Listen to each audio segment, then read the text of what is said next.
Вот так кто-то тут куняет. Смотрим сериал. Если какая-то эпичная музыка там, то мы сразу же просыпаемся. А так лапа у царя вытянута. Царь периодически тянется меня целовать. Периодически поглядывает в телефон. Просто я сейчас выключила, чтобы вам показать. Вот так вот и смотрим вместе. Кот всегда в пределе. Неважно, что бы мы ни делали, кот в пределе.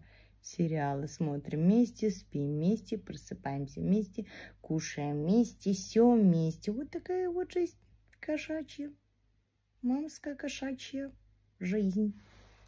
Даруем. Ну, сейчас уже заканчивается серия нашего любимого сериала. И будем спать. Всем спокойной ночи от Мрунишки.